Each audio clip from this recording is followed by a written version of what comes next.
carne a pasto Fenway, dado que quienes comercializan la carne son productores y hablan nuestro lenguaje y también han renegado como nosotros contra la industria, los comercializadores, y por otro lado, relacionarlo también con lo que había presentado antes Juan Martín, del tema de qué biotipos para los sistemas pastoriles y qué relación entre estos biotipos y lo que los mercados, por lo menos los que nosotros abastecemos, nos están exigiendo.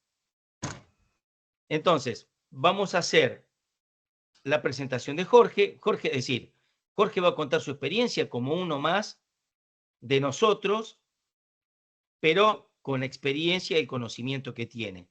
Después podemos abrir el espacio para preguntas y les repito, que traten de usar el grupo WhatsApp Solo Carne a Pasto, que probablemente sea más fácil para Federico Nolte, que es nuestro colega que va a estar recopilando las preguntas y transmitiéndolas, y los que no por el chat, y entonces veré yo cómo le hago llegar a Federico estas preguntas. ¿De acuerdo? Entonces, Jorge, nos gustaría un poco, frente a esta cuestión, ¿no? ¿Por qué parece que se castiga más a la hacienda a pasto? A veces en el rinde, ese es un tema que me gustaría que lo comentes, que ves vos. Y lo otro es, ¿por qué hay hacienda mismo de nuestro grupo que vos decís no es apta para Fenway y por lo tanto no es menos defendible en el mercado en general? Y después cuando se sume Pablo Kessler, por ahí que ve él cuando trata con el carnicero o el restaurante. Pablo ¿Te está parece? Entonces, sumado, bueno, Marcelo. ¿Cómo? Pablo está sumado, Marcelo. Ah, listo, no, no lo he visto. ¿Estás por ahí, Pablo? Recién A ver, estamos. ¿ahí me escuchás? Ah, Hola, Sí, hola. te escucho. Ahí estamos bien. Bien. Buenas tardes, buenas tardes. Bueno, entonces empezamos con Jorge contando un poco la experiencia, lo que es calidad, cuáles son los desafíos, cuáles son las no calidades que te cuestan pasar y un poco tu contexto también. Y después Pablo que complete con su experiencia. Ahí vamos después a las preguntas. ¿Les parece? Bien. perfecto. Adelante entonces, Jorge. Bueno, como Marcelo me presentó, creo que no hace falta describir mucho más. Soy productor y comercializador de carnes. La comercialización la hacemos en el mercado interno y bueno, desde que arrancamos, no hace mucho, en el 2017, alguna experiencia hemos adquirido y todo a base de golpes, ¿no? Así que bueno, lo que les vaya a contar son experiencias vividas, que no hay nada científico ni nada por el estilo. ¿Eh? Bueno, en principio nosotros abastecemos solamente el mercado interno. Y con esto de carne a pasto intentamos meter una categoría de novillos, que es la de novillos generalmente engordados a pasto, que antes iban a exportación, intentar meterlas en el mercado interno. Y bueno, la realidad es que las queríamos meter con un valor lo mejor posible, ¿no? Así que nuestro esfuerzo va en pos de eso, de por lo menos equiparar lo que es el consumo liviano. En algunos momentos lo hemos logrado y en otros momentos hemos estado un poquito más complicados para eso. ¿Qué vemos nosotros cuando trabajamos con novillo un poco más pesado, ¿no? El consumidor argentino, o por lo menos nuestros clientes, están muy acostumbrados a consumir novillos livianos, cortes chicos, con poca grasa, eh, que es lo contrario a lo que encontramos en animales de mucho peso, ¿no? Sobre todo cuando nos ha pasado situaciones que los productores dicen, no, le falta un poquito de terminación, o bien tengo mucho pasto y le quiero meter algún kilito más. La realidad lo único que hacen en esas etapas es meterle una cantidad infernal de kilos de grasa que después son sumamente penados en la comercialización. Nosotros, no sé, nos ha pasado para hablar de algún número, tener desperdicios en el desposte de arriba del 10%, ¿no? Lo normal es 4 o 5, para que se den una idea, en un novillo liviano terminado con una terminación adecuada para lo que se necesita, que sería una grasa en 1 o 0 incluso.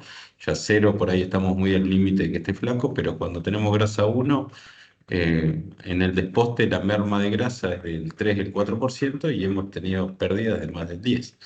Con lo cual entendemos que el productor hizo el esfuerzo de meterle una X cantidad más de kilos que se tradujo en una merma del 10% de la media red. O sea, ese número es mucho más alto que cualquier cantidad de kilos que le haya metido el productor en el campo, ¿no? Porque haya tenido un poquito más de pasto o algo por el estilo. Bueno, esto es en todas las redes. A su vez, cuando uno quiere valorizar cortes, ¿no? Cuando nos ha tocado querer vender una categoría como carne de pasto y querer revalorizarla, necesitamos que esos cortes estén bien preparados para llegar al consumidor lo mejor posible. Dentro de esa media red, con esas mermas importantes, nos hemos encontrado con cortes, como por ejemplo el asado, que es el más folclórico, que es imposible trabajarlo, porque la grasa está toda entre el hueso y la carne, entonces es imposible de trabajar, no es que la podemos sacar, porque en algunas pulpas, por ejemplo, uno puede, o en los bifes incluso, con el cuchillo los trabaja, quiere decir sacarle grasa con el cuchillo. Eh, Como la grasa es dorsal o está por afuera del músculo, podemos sacarla, pero cuando está en un asado que está entre el hueso y el músculo, tendríamos que desarmarlo el asado para poder sacar la grasa, con lo cual eso se traduce en pérdidas más grandes aún. Aparte de haber tirado un montón de grasa en el desposte, después tener la comercialización de todo lo que son los cortes parrilleros que no tienen valor. Así que bueno, esto nos ha llevado a charlar mucho incluso dentro del grupo nuestro, con productores que, bueno, quieren novillos bien terminados porque son los que más rinden y eso es cierto. Pero bueno, nosotros por otro lado vemos que ese exceso de rendimiento se traduce en grandes pérdidas, ¿no? O sea, un buen rendimiento va a ser en vez del 58, va a ser el 60 o el 59. Es un 1, un 2% más, pero la pérdida es de 3 o 4 puntos, ¿no? Con lo cual, o más, con lo cual no amerita ponerse en esa encrucijada. Y bueno, Marcelo mencionaba algo de los rindes y de los distintos precios en el mercado, ¿no? O sea, lo que nosotros por lo menos o lo que yo pienso es que lo que vale del animal es la carne, ¿no? Todo lo otro son vísceras, cueros que tienen valores despreciables hoy, con lo cual no tienen un valor ese recupero que se llama, no tiene un valor que pueda suplantar el kilogramo de carne. Entonces, ¿por qué nos basamos todos los matarifes y frigoríficos por pagar el precio de la carne? Entonces nosotros lo que tenemos que tener es un rinde más o menos adecuado. Cuando ese rinde está por debajo de lo que calculamos, lógicamente que habría que descontar y cuando está por encima habría que bonificar. O si no, directamente, como trabajamos nosotros lo hemos logrado con gente más o menos con la que hay confianza, trabajamos con ventas y pagamos al kilo de res. O sea, independientemente de lo que el animal pese en el campo, si estuvo devastado, si estuvo con agua, sin agua, nosotros pagamos los kilos de media res. Con eso creo que es lo más sensato y justo y no habría que errar. ¿Qué pasa con los novillos a campo? Muchas veces, o sea, de por sí sabemos que tiene una capacidad ruminal mayor, con lo cual los desbastes deberían ser mayor para igualar un animal de filo. Entonces, claramente, si uno hace el mismo desbaste a un animal de filo o a uno engordado a campo, a pasto, claramente le va a estar dando una ventaja al filo en cuestiones de rinde.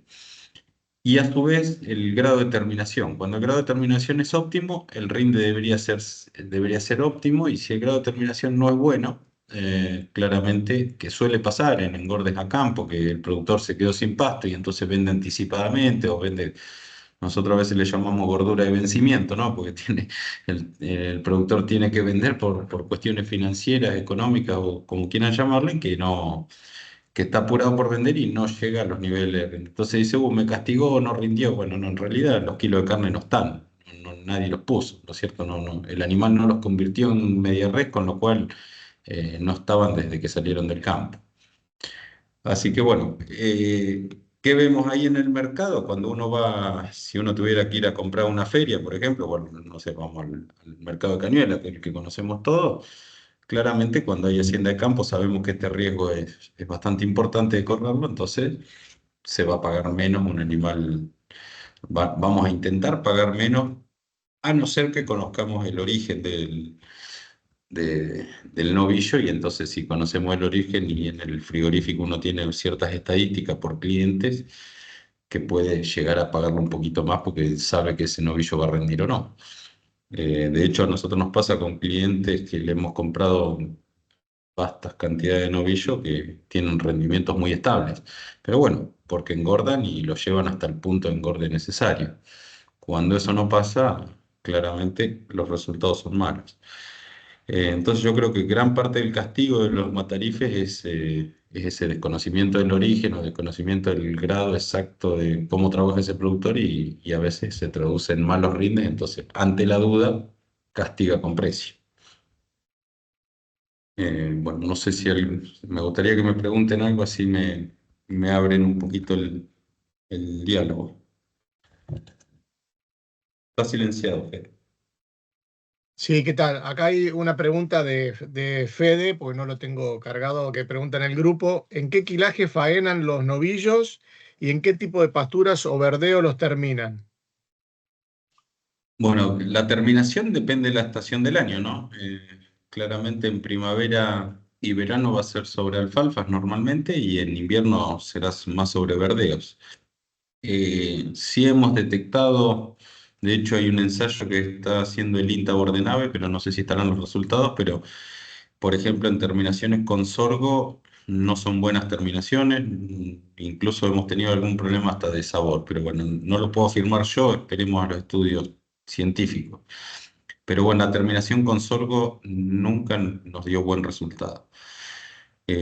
Sobre pasturas y verdeos, la realidad que anda muy bien ambas. Sobre verdeos de invierno nos gusta más, el color de la grasa sale menos amarilla que sobre alfalfa, por ejemplo. Y el peso tiene que ser el peso de terminación del animal.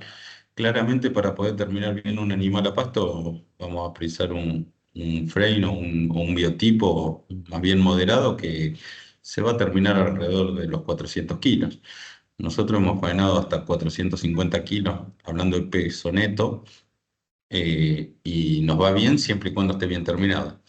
Ahora vuelvo a lo mismo, cuando el productor tiene una genética para terminar un novillo a los 400 kilos y por cuestiones de sobrantes de pasto lo llevó a 450, hemos incurrido en grandes problemas de exceso de grasa. Y bueno, y si tiene un animal de 500, de un frame que va a estar terminado a los 550 kilos, la mayoría de las veces nos pasa que a pasto no lo terminan bien. Entonces ese novillo en general nosotros tratamos de no comercializarlo, pues no nos sirve, ¿no? En el mercado nuestro va a ser muy castigado. Además de que empieza ya a partir de los 450 kilos empezamos a tener algunos cortes como los bifes, por ejemplo, que no entran en un plato gastronómico de la Argentina, ¿no? Un bife de chorizo de un novillo de eso ya no entra. O algún otro corte así, un peseto, por ejemplo, ya empieza a ser un peseto demasiado grande, que nosotros, que por la forma de cocción nuestra, nos conviene un peseto de menor diámetro, ¿no? Lo mismo pasa con el asado, que empieza a ser un corte con una costilla grande, que el consumidor argentino no la prefiere. Así que bueno, el peso óptimo para nosotros es entre 400 y 450 kilos. En el macho. La hembra siempre hay que hablar de por lo menos 30 o 40 kilos menos. Ok, Jorge, tengo una de Sebas que dice, ¿cuántos milímetros de grasa dorsal son ideales para ustedes? Para nosotros precisamos 2 milímetros como máximo, ¿no? Si estamos en 1,2 es mejor, ¿no? Entre 1 y 1,5 es el punto óptimo, es cuando mejor nos va, y bueno, ya cuando tiene más de 2 milímetros, que pasa de ser de grasa 2 a grasa 3, ahí empezamos a tener serios problemas. Ok, muchas gracias. Y acá Ricardo Jaoge, perdón si lo pronuncié mal, ¿son deseables los polizones cargados o ahí ya se pasó? Y bueno, ahí sobre todo en la hembra, cuando hay polizones, ya estamos al límite. Si esos polizones están cargados, ya que no distinguimos exactamente el tronco de la cola con los dos polizones tapan el tronco de la cola, claramente eso está repasado. No pasa así en el macho es más difícil ver el polizón, no se carga tan rápido y se carga más sobre el asado. Así que en el macho el polizón no es tan deseable. Tiene que estar el cuarto bien llenito, que no veamos hueso de cadera, que no veamos nada de lo que es todos los huesos del lomo, que esté todo recubierto, pero que no esté cargado porque ahí vamos a estar seguros que pasado de cantidad de grasa. Ok, Jorge, acá hay dos personas que le vamos a abrir el micrófono que levantaron la mano. Romina primero y después para Martín Narváez. Sí, Adelante, yo Romina. solamente comentar. Sí, yo no estoy en el grupo, así que por el tema de las preguntas. Adelante, no sé si adelante. después me puedo. No, está bien, era solamente por el tema del grupo. No sé si después me podían agregar. Ok, pasar en todo caso por el chat de acá, pasar de tu contacto para que Marcelo te agregue luego. Muchas gracias. Adelante, Martín. Yo lo que quería aclarar con respecto a la pregunta de los milímetros de espesor de grasa de cobertura, creo que Jorge no se expresó bien. Digamos, la buena terminación la tiene cuando tiene 10 milímetros de grasa, no 1. Y el castigo vendría cuando te superás los 10 milímetros de grasa. Es decir, que la mejor terminación está entre 7,5 a 10 milímetros de espesor de grasa de cobertura. Ahí, en ese punto, la cantidad, es decir, a raíz de lo que vos decías, Jorge, con ese grado de determinación, la grasa total del individuo representa aproximadamente un 20 a 25% del peso. Y el problema serio que vos decías que tenés es la grasa intermuscular, la grasa que está entre los músculos, que es la que no se puede sacar. Y esa grasa, lamentablemente, representa el 50%, considerando ese 20% como un total. Entonces, cuando vos te vas de los 10 milímetros de espesor de grasa dorsal, esa grasa aumenta considerablemente y, lógicamente, tenés mucho más descarte. Es decir, esa grasa, perdón, no la podés descartar, sí descartarla de cobertura y te baja mucho los rindes. Sí, perdón, yo lo que hablé en centímetros, por eso es todo por día. Pero bueno, grasa 1 es 1 centímetro, es así. Tiene razón Martín. Y respecto a la grasa intramuscular, lo que pasa es que hay determinados cortes, Martín, que te complica Perdón, Jorge. demasiado. La grasa entre los músculos, no la intramuscular. Bueno, claro, Es la que vos esa entre decías los que no músculos, podés bueno, sacar. en el asado imposible sacarla. Después en algunos cortes, por ejemplo, en una falda tampoco la puedes sacar, ¿entendés? Porque cuando la sacás rompes todo, o sea, no hay manera. En el vacío se te empieza a depositar grasa también, que no hay algo que está por afuera, la podés achicar, pero hay grasa adentro que no. Bueno, hay muchos cortes que son complejos. El más folclórico es el asado, ¿no? Que tienen demasiada, ¿no?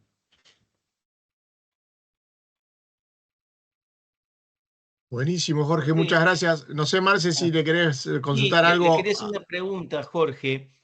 Las cuestiones de la edad de los animales con color de músculo, si hasta qué edad pensás que un novillo bien terminado es bien presentable en el mercado que ustedes entran. Bueno, si sacamos la terminación, guarda que estos sí son datos que son nuestros, o sea, sin rigor científico, sacando el sorgo afuera, con el resto de los pastos que usamos para terminar habitualmente, ya sean pasturas base alfalfa, pasturas de gramíneas o verdeos. La realidad que hemos detectado que cuanto más jóvenes son los animales, son más tiernos. Eso para nosotros ya no es una discusión, digamos. Lo tenemos más que testeado. Así que la verdad que tratamos de determinar animales de 18 o 20 meses.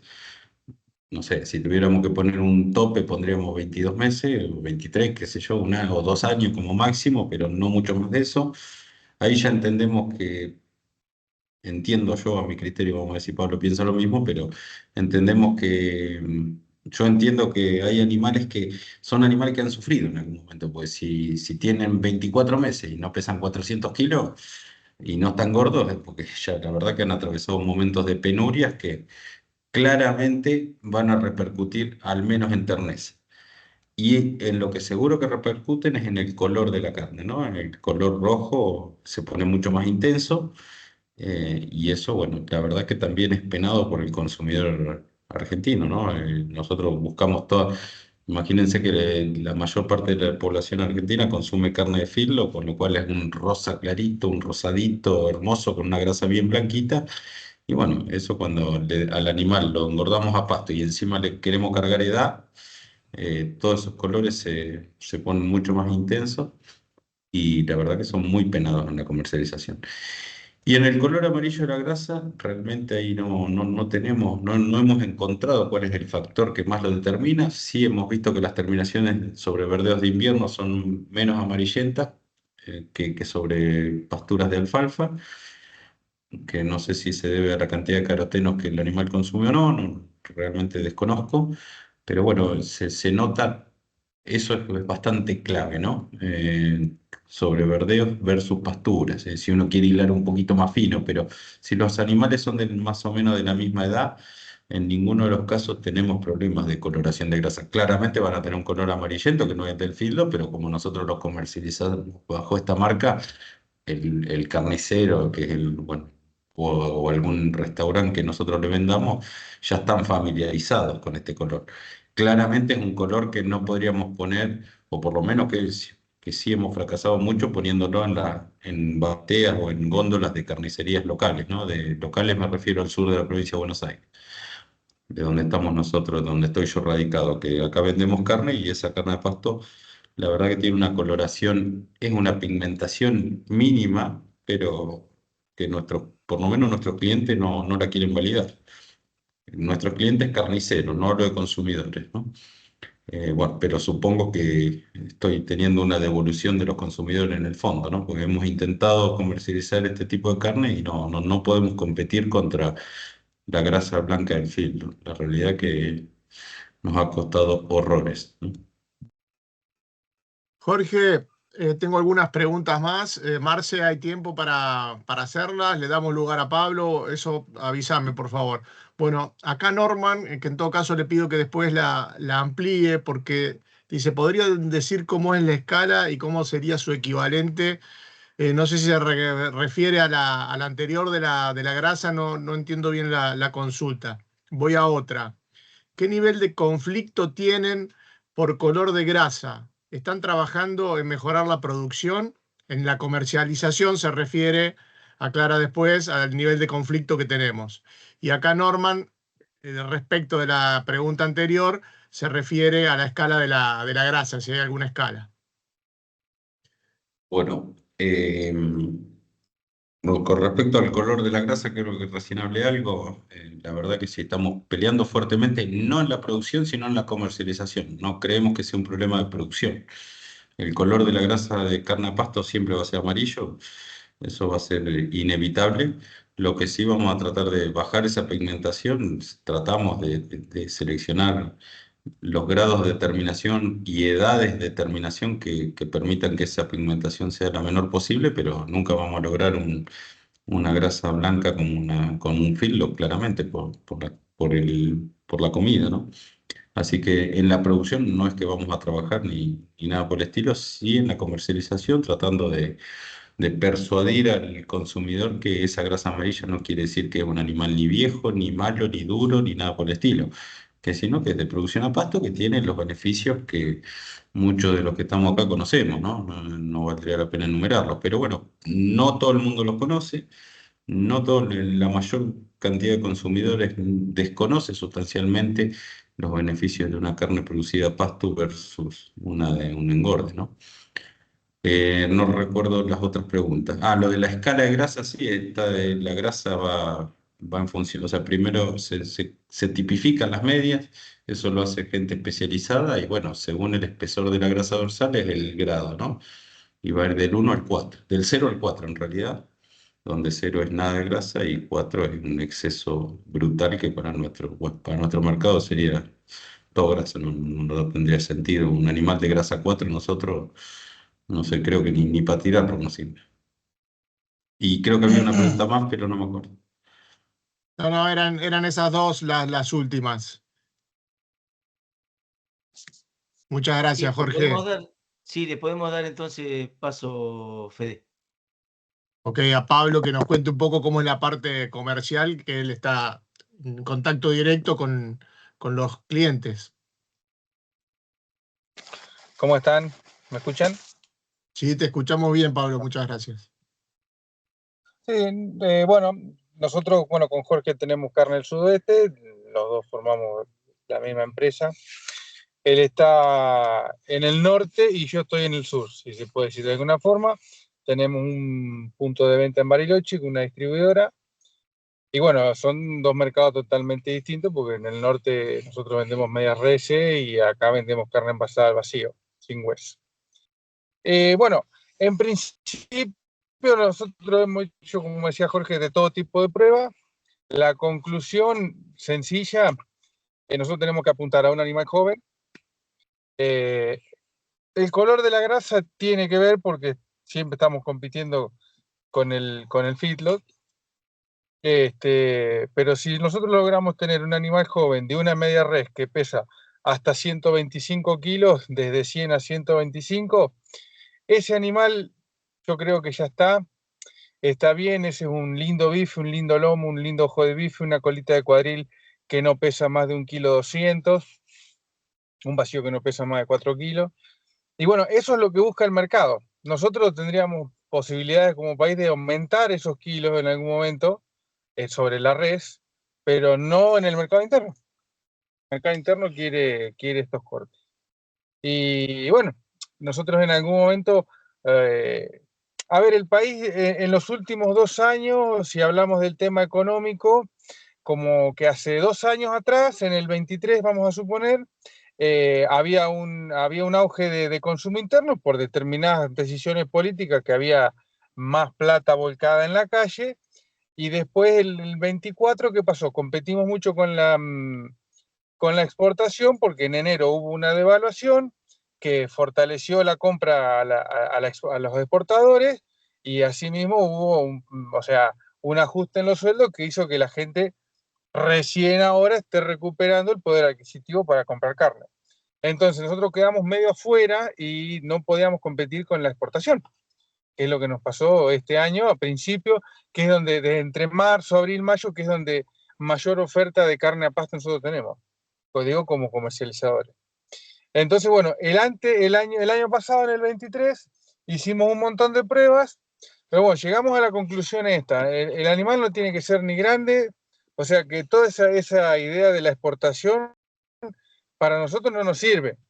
Esto es así, porque aparte nosotros como comercializadores de carne a pasto, en verdad lo que nosotros más comercializamos son los cortes que se exportan, porque nosotros todo lo que es pulpas, que es lo que termina volcando la industria exportadora al mercado interno, eso es muy difícil tipificarlo como carne a pasto. Nosotros vendemos lo que se exporta, digamos. El bife de chorizo, el ojo de bife, el vacío, la colita de cuadril, el lomo. Entonces, bueno, nosotros necesitamos ese tipo de animal. Un animal joven, como decía Jorge, de no más de 20 meses, 22 meses, con una grasa justita, bien terminadito, sin desperdicio y demás. Todo lo que esté por arriba pasa a ser un problema y bueno, en definitiva, nosotros no lo podemos comercializar. Bueno, no sé, ¿qué preguntas pueden llegar a tener en base a esto? Nosotros comercializamos el corte directamente de envasado para que esto no se tenga que abrir y así llega al consumidor directamente, que eso es muy importante. Y bueno, siempre estamos haciendo acuerdos nuevos, sobre todo con mercados y demás, para que se ofrezca esta carne, ¿no es cierto?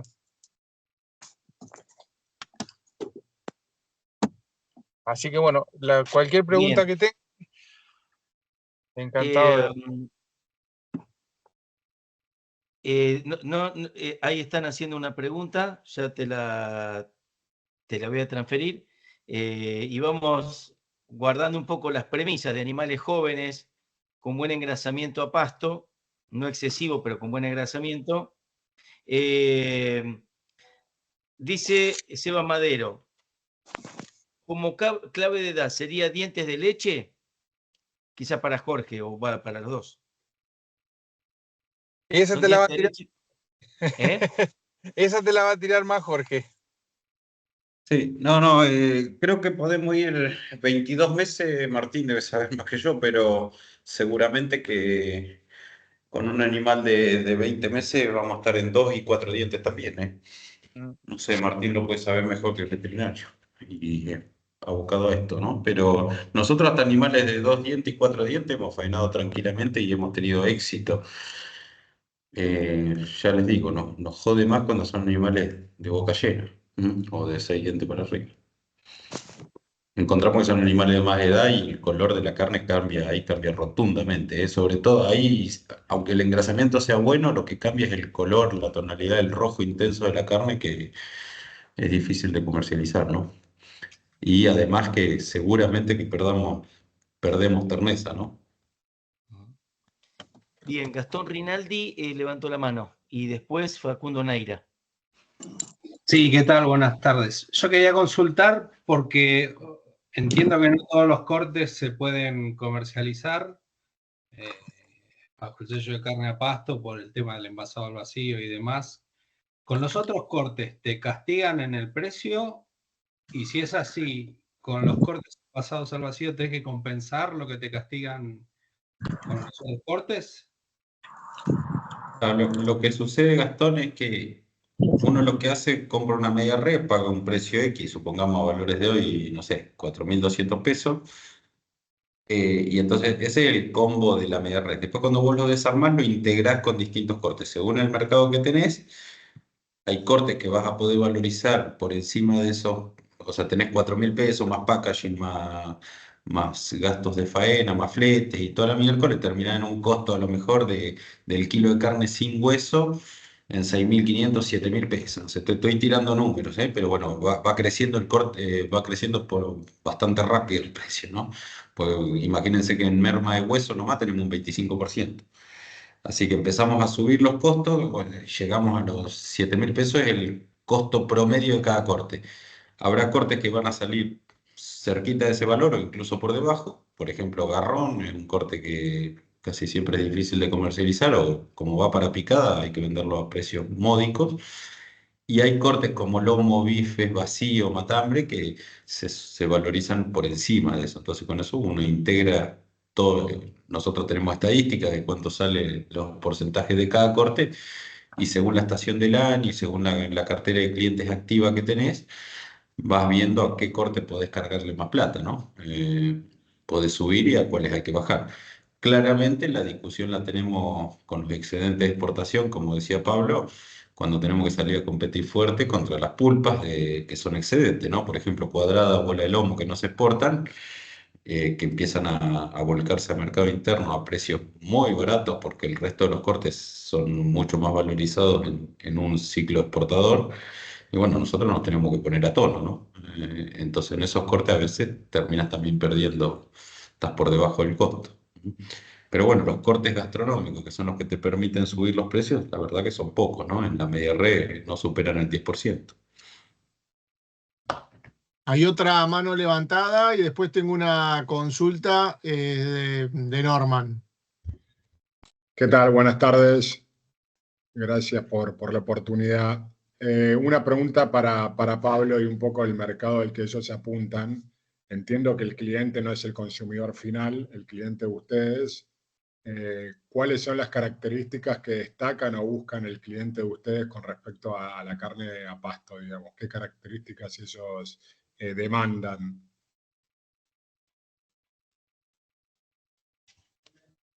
¿Estás, Pablo? Creo que se había desconectado. No lo Ahí veo, está. Pablo. Ahí está, Adelante, ahí Jorge. volvió. Yo te la contesto.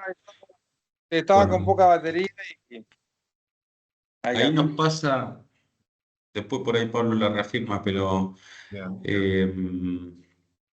no, hay dos lugares distintos. Nosotros comercializamos en el sudoeste de la provincia de Buenos Aires y después en Patagonia. Allá en Patagonia es un poco más simple la comercialización. Bueno, Pablo me va a cagar trompada. No, es más simple con respecto al tamaño de los cortes. Acá realmente el tamaño de los cortes es lo que te define y el color de la grasa.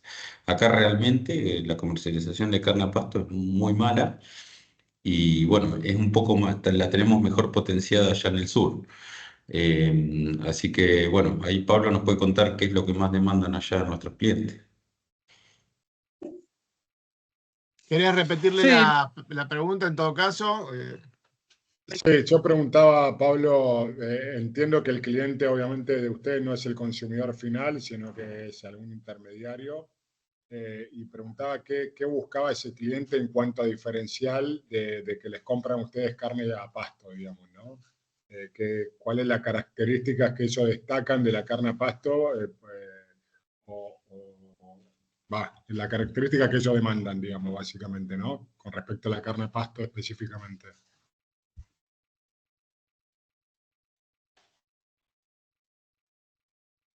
Pablo, ¿estás? Así, sí.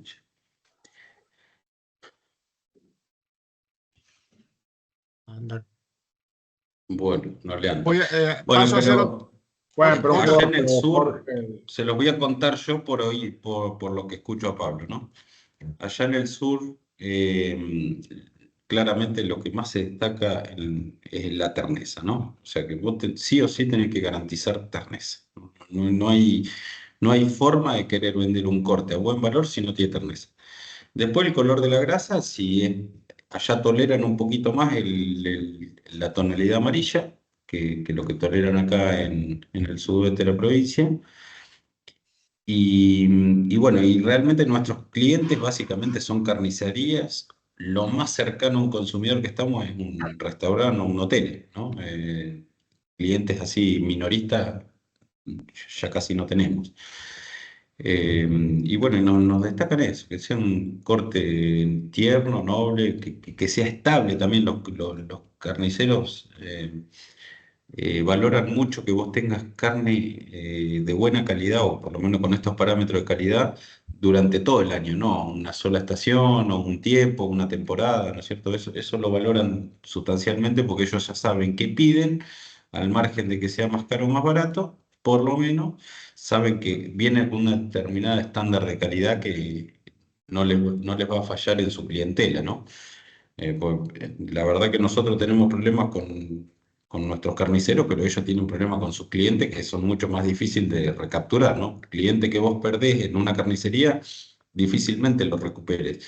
Nosotros de última tenemos la opción de ir a tocarle el timbre, llamarlo por teléfono, llegar al carnicero, hablar, convencerlo de que empezamos a trabajar otro producto. Pero, viste, vos vas a una carnicería, te salió duro una vez, vas a la otra semana, te volvió a salir duro, no vas nunca más, no le pisas más. Entonces, eso es lo que más nos piden los clientes, que sostengamos la calidad a lo largo del año. seguro, Jorge, Hugo. Perdón, para redondear mi pregunta, para dejarlo bien claro, entiendo lo de las características organolépticas, de terneza y demás, digo, pero quería ver si ustedes utilizaban el atributo de carne a pasto como un diferencial para la venta, digamos. Ahí va un Sí, poco mi pregunta. sí, claramente nosotros es nuestro, o sea, es nuestro caballito de batalla, ¿no? Ir al carnicero, pero no es fácil que la información que nosotros tenemos sobre la carne a pasto, el carnicero después la traspase al cliente, al consumidor final. Eso es lo que más nos cuesta, lamentablemente, ¿no? Entonces, por eso yo decía que la gran mayoría de los consumidores no están tan familiarizados con todo lo que hay detrás de una producción a pasto, ¿no? No saben lo que es para el ambiente, no saben lo que es para la salud humana. La realidad que toda esa información nos está costando comunicársela al consumidor final. Nos ha pasado en otras charlas, que dicen, no, pero todo el mundo sabe. No, todo el mundo no, nosotros sabemos, porque nosotros estamos involucrados, nosotros conocemos los sistemas productivos, nosotros estamos muy familiarizados con nuestra producción. No así el consumidor argentino, la gran mayoría, ¿no? Y después capaz que hay alguna, no sé, alguna cadena de restaurante que le da prioridad o le da un valor agregado a todo esto que nosotros hacemos, pero un carnicero es muy difícil que le dé valor y que traspase todo nuestro conocimiento a su cliente. Primero, porque no tiene tiempo, aparte, ¿no? O sea, imagínense que un carnicero que le entran 200 personas por día en una carnicería no va a tener problema de explicarle todo nuestro speech de venta a cada cliente. Y bueno, en el sudoeste, por ejemplo, sí nos pasa que son reticentes a esto, ¿no? No quieren poner ese tipo de carne y no quieren que les compita con una carne que ellos están muy acostumbrados a trabajar. Por ejemplo, yo de mis clientes, el 99% trabaja carne de fil, de los clientes que tengo acá en el sudoeste, con lo cual no están dispuestos a negociar eso. Entonces nos ha pasado que han sido fracasos uno tras otro el intentar venderles carne a pasto.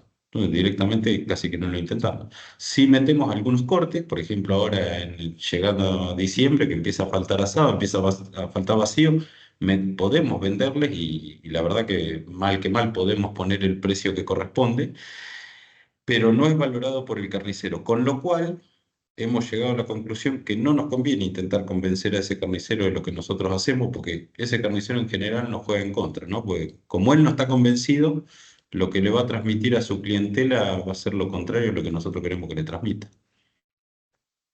No pasa Tengo, tanto en Bariloche eso, por eso estaría bueno que Pablo conteste, porque allá es un poco distinto, pero sí pasa en un gran mercado como el de acá. Tengo dos preguntas más por acá por el chat y creo que había alguna mano levantada. De todas maneras estaban estas antes. Acá consulta Norman si hemos medido en machos, si lo capaz al nacer, si hay algo que demuestre que la carne a faena sería más tierna. No, nosotros no lo tenemos medido, pero nunca tuvimos éxito con ese macho entero joven, el MEG. No tuvimos éxito nunca, ¿eh? Ni en la comercialización de medias reses ni en la comercialización de cortes. La carne claramente tiene un rojo mucho más intenso y es mucho más magra. Y eso en general no es deseado por el consumidor, ¿no? Y es menos tierna, seguramente, ¿eh? Casi con seguridad lo podría afirmar. Pero bueno, quizá en una terminación de corral, un macho entero joven pueda ser más disimulado. Pero nosotros tenemos sustancialmente problemas con la comercialización de ese tipo de medias reses, incluso si salen de fildo, porque muchas veces salen con la especie de jiba, el torito, ya cuando se pasan un poquito de edad. Y bueno, nos castigan, en las carnicerías nos castigan mucho eso. Y lo que más nos castigan es porque tienen miedo que salga duro, ¿no? Lo que más te van a decir. Y después que es difícil lograr buenos grados de engrasamiento en animales enteros, ¿eh? Eso la verdad que nosotros de lo que hemos faenado, que no ha sido demasiado, nunca tuvimos tropas lindas que vos digas, bueno, este es un macho entero joven, bien terminado.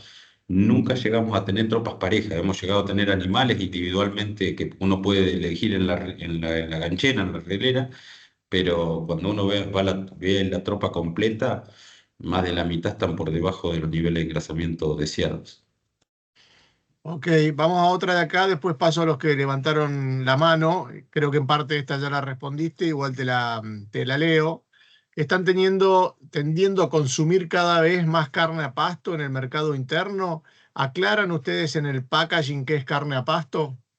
Bueno, en el packaging nosotros sí, la carne sale etiquetada con una etiqueta especial que va a la par de la etiqueta de la marca nuestra.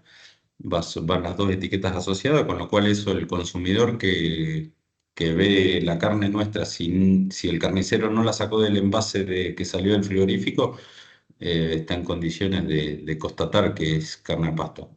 Si el carnicero la abre, ya la constatación bueno, es imposible, ¿no? Si la sacan del empaque, cagamos. Perdón la palabra. En medio que ahí perdemos la trazabilidad. Así que bueno, en eso sí lo tenemos bien identificado. Bueno, ahí está María Nos está Rosa. costando, eso es un desafío también, una herramienta que tendremos que encontrar en algún momento, porque todo ese packaging le da un valor agregado, un costo bastante elevado, ¿no?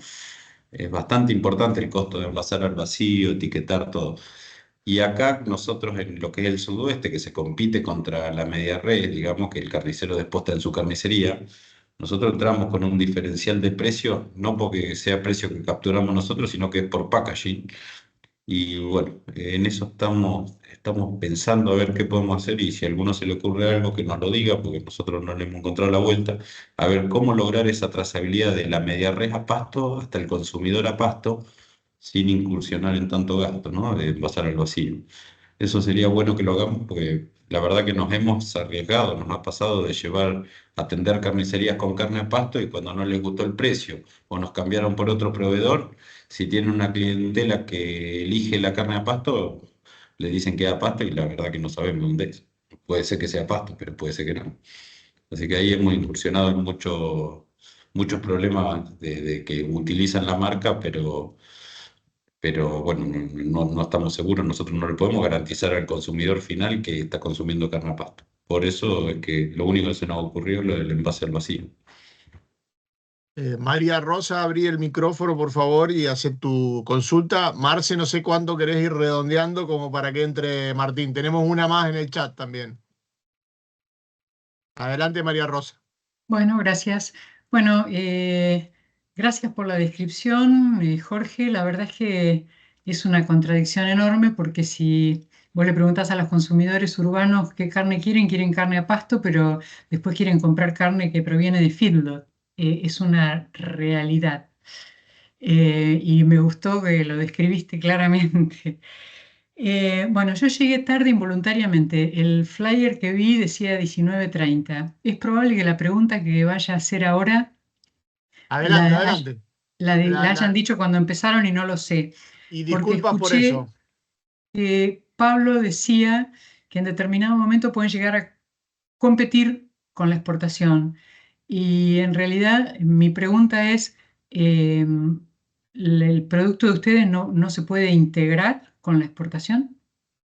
En realidad lo que Pablo describía, que los cortes que nosotros podemos valorizar más son justamente los que salen por exportación, ¿no? O sea, el tren de bifes, los lomos, el vacío, la colita cuadril, son todos cortes exportables.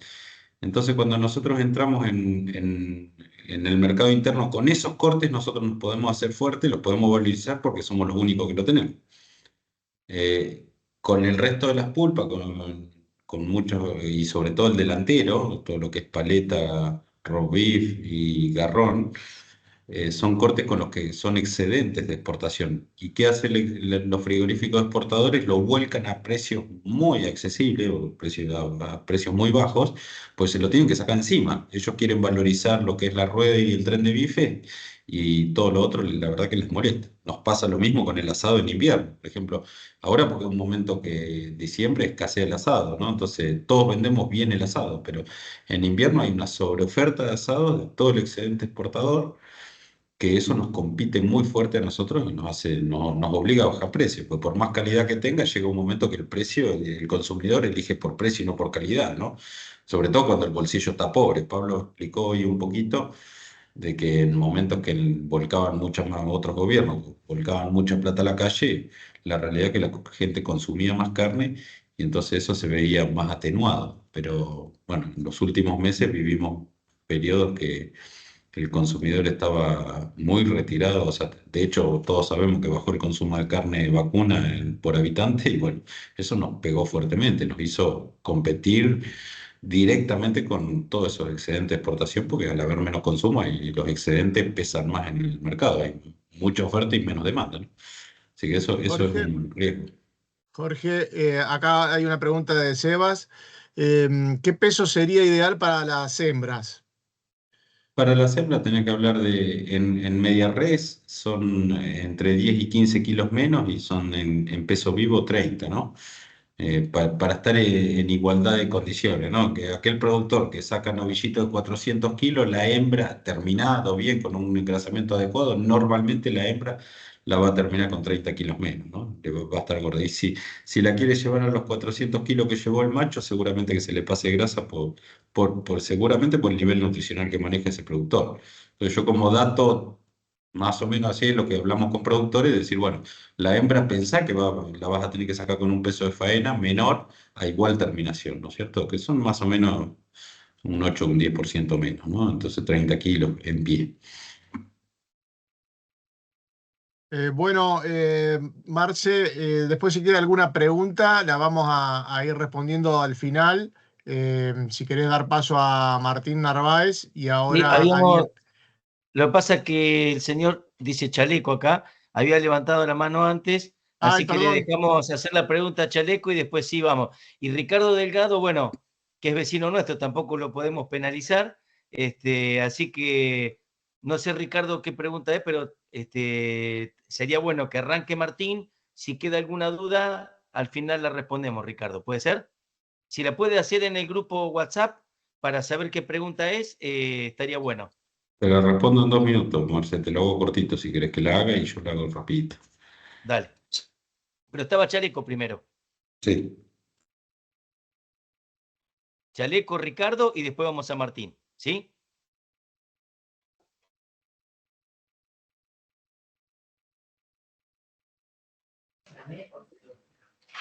El micrófono, Chaleco. Habilita el micrófono. Ahí le habilité yo el micrófono a Chaleco. A ver. Adelante, Chaleco.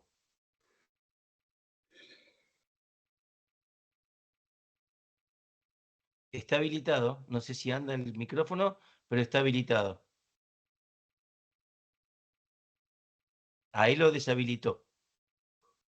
A ver. ¿Había alguna otra pregunta? Mientras tanto, Ricardo Delgado puede hacer su pregunta entonces. Él tiene el Sí, micrófono. buenas tardes. Yo soy Chaleco. Ricardo Delgado. Nosotros normalmente hacemos carne a feedlot y la pregunta es si nos metemos a hacer carne a pasto. La duda es 2, 3, 4 meses después si la vamos a poder comercializar con un valor competitivo con el feedlot, ¿verdad? Siendo ustedes los únicos que buscan ese tipo de producto, porque si vamos a plaza con nuestros novillos terminados a pasto, tal vez nos penalicen por no conocer el origen, como decía Jorge. No sé si se entiende la pregunta. Sí, Ricardo, es un riesgo que a veces hay que saber correrlo, ¿no? Hay que estar dispuesto a correrlo. La realidad que, tranquilo, Juan. la realidad que lo que ¿Cómo nosotros estás? estamos buscando No, es más comercializadores sí, para poder sí, incluir en nuestra sí, por eso asociación. no, estoy intentando, pero no importa, no hay problema. Te escucho a vos después, gracias. Sí, ¿Me adelante, escuchan? Jorge. Bueno, Mm. no, lo que estamos tratando de buscar más comercializadores que quieran trabajar bajo esta norma. Ahora sí. Miércoles.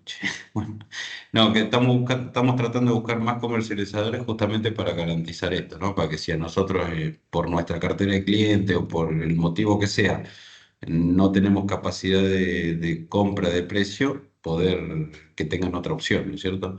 De todos modos, cada vez hay más, en eso sí, tenemos que decir que hay gente interesada, hay matarifes interesados, que bueno, habrá que empezar a contactarlos. De hecho, tuvimos este año como nosotros no teníamos el mejor precio, contactamos a algunos que no trabajan con la marca nuestra, pero sí que hacen algo parecido y han logrado capturar buenos precios, por lo que tengo entendido. Eso lo sabrán mejor los productores del grupo, ¿no?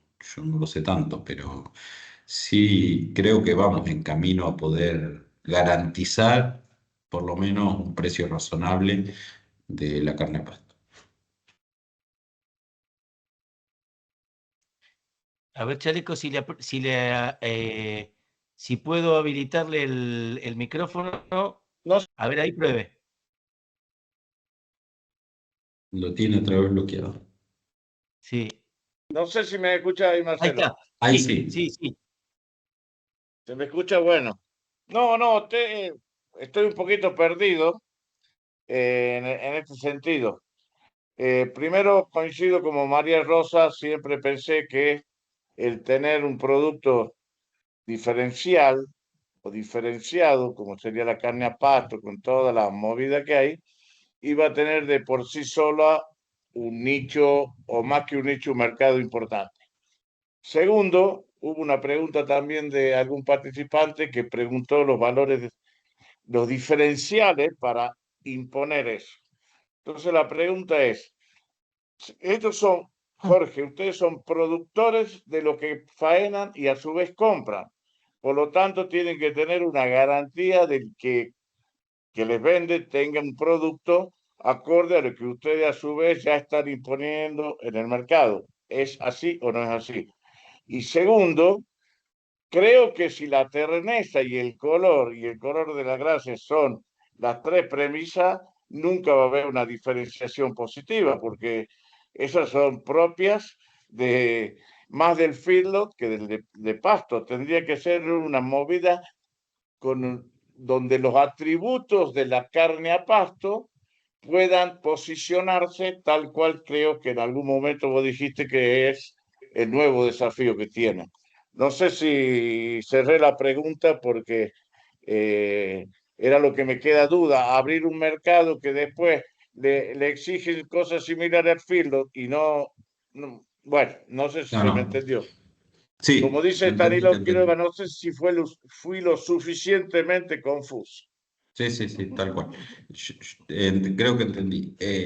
Respecto a lo del color de la grasa, creo que lo dije, pero lo reafirmo, nosotros no estamos trabajando en ocultar ese color de la grasa, al contrario, queremos valorizar que si es carne con una tonalidad amarilla es porque viene de pasto, y si es de pasto, tiene los atributos que todos conocemos, para no hacerlo mucho más largo. Así que estamos trabajando en comunicación y no en producción. Eso está bien claro. Y claramente que cuando nosotros lo que hacemos con el tema de proveedores, en general la mayor cantidad de la carne a pasto que nosotros faenamos viene de nuestros clientes, de los asociados al grupo, y ellos nos dan cierta garantía de que el producto tiene ciertas condiciones. Nos ha pasado que con productores del grupo que nos han traído carne que a nosotros no nos gusta y directamente no la etiquetamos y la enviamos a otro mercado. O por lo menos, o capaz que va al mismo mercado si tenemos que abastecer a un cliente, pero no va bajo la marca Fenway. Ahí directamente sacamos esa etiqueta, no la colocamos y listo. Entonces estamos vendiendo carne, no es Fenway. Es carne del sudoeste el que vende, pero no es Fenway. Así que ahí lo que hacemos es proteger la marca. Por eso también nos cuesta mucho cuando yo hoy hablaba de que queríamos meter otros comercializadores, de tener ese respeto por la marca, porque la marca, todo el trabajo que nosotros venimos haciendo hace 3 o 4 años, quizá en una semana, bueno, no en una semana, pero en un breve tiempo de comercialización lo perdemos porque si empiezan a etiquetar distintos tipos de carne, y sobre todo si son de mala calidad, claramente nos va a perjudicar y va a perjudicar directamente a la marca. Así que lo que hay que garantizar es que hagan el comercializador que ingrese a comercializar junto con nosotros quiera respetar esto, quiera respetar la marca. Básicamente tenemos que respetar. Nos ha pasado infinidad de veces que tropas que le hemos tenido que dar otro destino.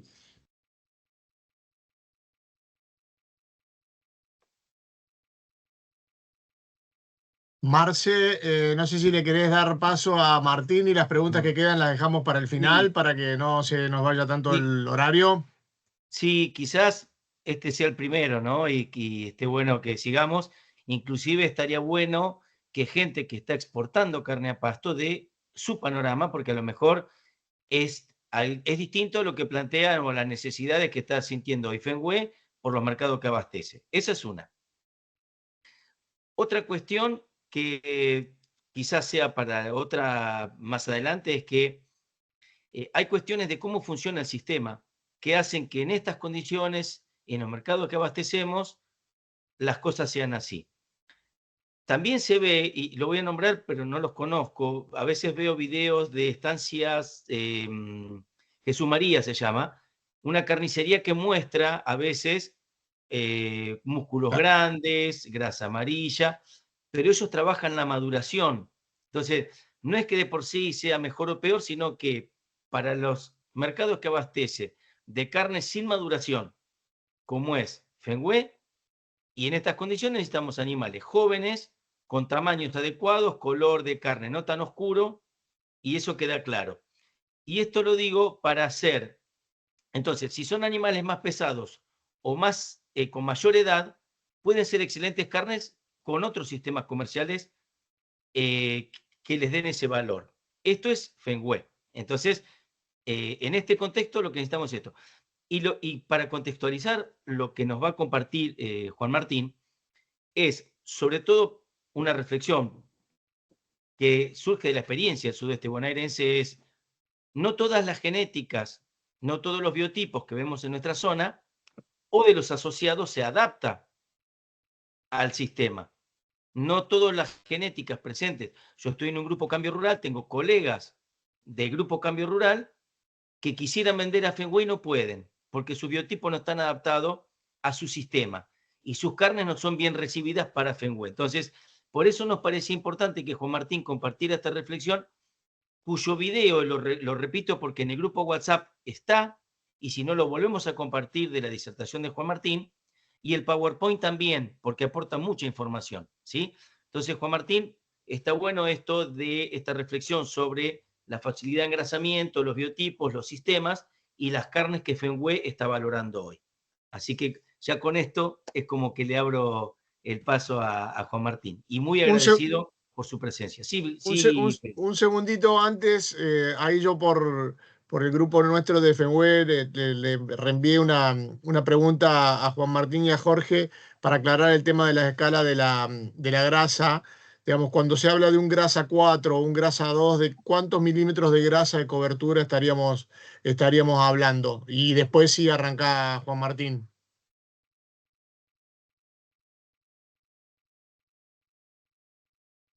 Sí, Jorge habló de una escala de los frigoríficos de 0 a 4. 0 era un animal muy delgado que no tiene grasa de cobertura. La grasa 2, que sería la mejor, supuesta por lo que yo entendí, y lo que he visto es que es una grasa que está entre 75 y 10 milímetros de espesor, y 3 y 4 ya serían animales con espesor de grasa dorsal que está por encima de los 2 centímetros o de los 20 milímetros. Entonces, es lo que yo decía hoy, que cuando un animal está bien terminado y tiene entre 75 o sea, tiene entre 0,75 centímetros y 1 centímetro de grasa de cobertura, es un animal que está bien terminado, está bien para la faena, y es el que menos grasa de descarte tiene. Y ese espesor de grasa corresponde más o menos a un 20-25% del peso del animal en grasa. Lo que Jorge decía con respecto a la edad, y alguien preguntaba con respecto a la dentición, tendrían que ser animales dientes de leche, 2 dientes hasta 4 dientes. 2 dientes normalmente son 18 meses, 4 dientes son 2 años. Lógicamente hay variación, ¿no? Pero ahí estaríamos dentro de una edad donde básicamente lo que el animal tiene o lo que hace la carne más dura con la edad es el desarrollo de tejido conectivo y no tejido noble como es el músculo. Entonces ese tejido fibroso es lo que le da más dureza a la carne, y que esa carne lo importante sería que fuese madurada. Son esas carnes que por ahí necesitan 10, 12 días de maduración para que la terneza se exprese. En cambio, los animales jóvenes, si bien no tenés garantizada la terneza por más que sea joven, normalmente el contenido de tejido conectivos o tejidos fibrosos es menor a esa edad, y por lo tanto la tendencia es a que sea más blanda. Lo que Marcelo hablaba es acerca de una charla que hace poco tuvimos en una reunión en Rauch, en las Cabañas San Román, donde me habían pedido que yo hablara sobre gestión de la grasa por parte de la vaca de cría. Por ahí no es el tema tan relacionado con lo que está ahora, pero lo importante de todo esto es que los animales que Jorge habla y que precisa son animales de hasta 350 kilos, o digamos de 380 a 450 kilos, y que tengan grado de determinación. El grado de determinación son esos 0,75 a 1 centímetro de espesor de grasa, para lograr eso necesitas de animales que tengan capacidad de engrasar. Lógicamente, cuando vos tenés biotipos de animales de mayor tamaño final o de mucho peso final, les cuesta más, es decir, crecen más en músculo y necesitan más tiempo u otro tipo de alimentación para poder transformar la energía en grasa y darle la terminación que Jorge está hablando que él necesita. Es decir, el animal usa la energía primero para crecer, para producir proteínas, que sería lo que es el músculo, y cuando sobra empieza a depositar grasa. Tanto la grasa como el músculo son tejidos que se degradan y se sintetizan en forma permanente. El músculo mucho más que la grasa.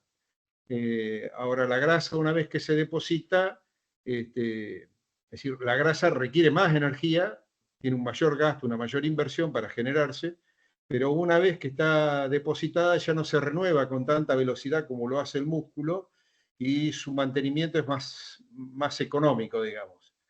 El problema se suscita cuando los animales, por una cuestión de edad, o como dice Jorge, que el dueño quiere meterle unos kilos más, se traduce en grasa y lógicamente eso tiene un mayor desperdicio para él.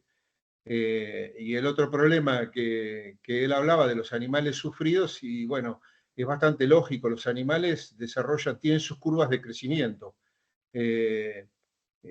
Los músculos crecen de una forma, los huesos, todos tienen su forma de crecimiento y si no se producen en el momento adecuado, hay ciertos músculos, sobre todo cuando uno ve un animal falta de calidad, con poca musculatura en la entrepierna, normalmente es un animal sufrido que ha pasado hambre y lógicamente ya no va a tener el músculo que tendría que haber desarrollado cuando le correspondía.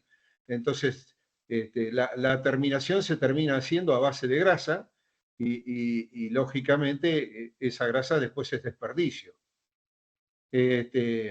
Ahora, para producir ese tipo de animal, nosotros en el grupo lo que tratamos de fomentar es el uso digamos, de vacas o de reproductores acordes al peso final de lo que estamos produciendo. Entonces, siempre hay una relación. El peso de la vaca al momento que desteta un ternero es lo que lógicamente, es lo que normalmente es decir, es el peso de esa vaca que tiene mejor relación con el peso del novillo y por lo tanto es una relación 1 a 1, 1.1. Es decir, que una vaca de 400 kilos va a poder producir sin ningún inconveniente un novillo que se termina muy bien entre los 400 y 450 kilos. Querer darle más tamaño es alargar la recría y bueno, pero ahí ya nos vamos a un novillo más pesado si ya tienen los problemas de terminación o termina dando cortes de carne que por ahí el mercado a FENUE no le está pidiendo. Pero lo más importante de todo es considerar que tenemos que producir animales que tengan buen crecimiento, pero que tengan capacidad de engrasarse, de terminarse. Y, por supuesto, que esa terminación no sea excesiva. Una herramienta fundamental que nosotros no estamos aplicando, pero que tranquilamente podría aplicarse para que Jorge no tenga los problemas que tiene, es hacer las ecografías de carcasa. Entonces nosotros podríamos encerrar nuestra tropa, no tienen un costo alto, hacemos una ecografía de carcasa y podemos entregar todos aquellos animales que tienen el grado de determinación acorde y eso tiene una altísima correlación con lo que Jorge después va a cosechar al gancho. No sé, Marcelo, si vos querés que yo, no sé, apuntando un poco a eso. Justamente, Juan Martín, como hablamos de carnes solo a pasto, y es importante, por lo menos con una mentalidad de ciclo completo, ¿no? O de criador también. El atributo de la vaca, la ventaja de una vaca de tener facilidad de engrasamiento, y me pareció importante lo que decías en el video, la relación con criterios como el RFI, bueno, ¿cierto? Eso sí. Es uno. Y lo otro, después, esa misma facilidad de engrasamiento que tiene repercusión en el rodeo, también en la facilidad de lograr animales a pasto con buen grado de terminación, animales jóvenes. En realidad, en la charla esa, yo hablaba de la gestión de la importancia de la grasa en la vida de una vaca de cría y de las contradicciones en las que muchas veces caemos.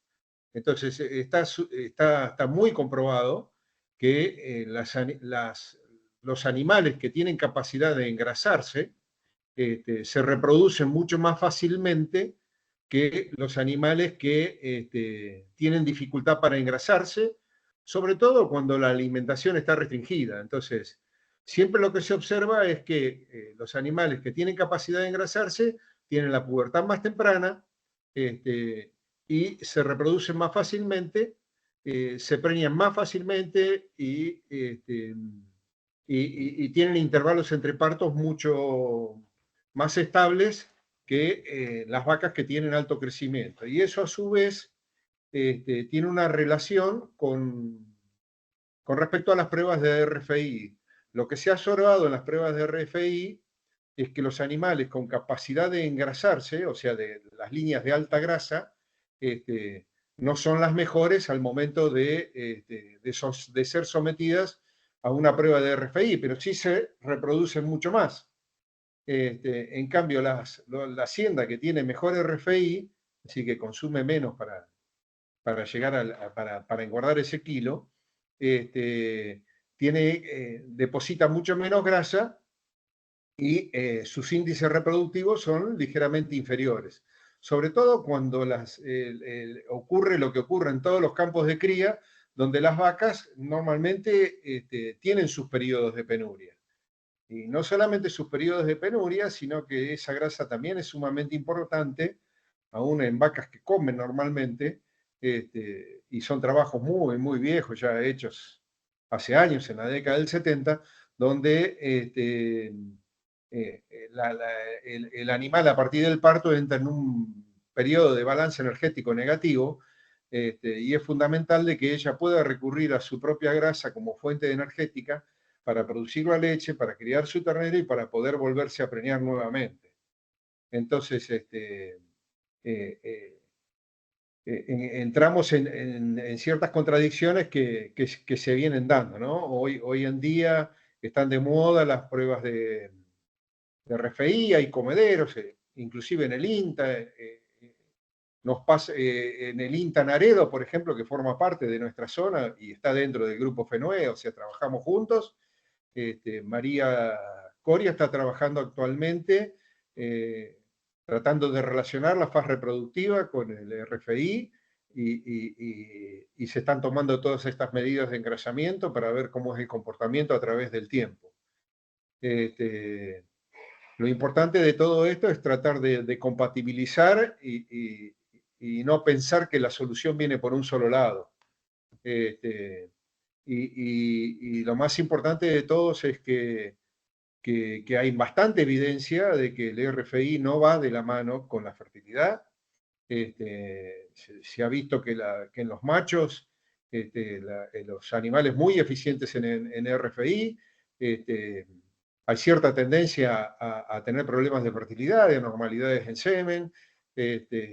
Los trabajos que yo presenté, sobre todo hechos por Pittsburgh en Australia, y había otro de otra persona que trabaja con él, que es Donoghue, demuestra que las vacas con excelente RFI se le preñaron varios días mucho más tarde que las de buen engrasamiento, es decir, animales que tienen un mal RFI. Entonces,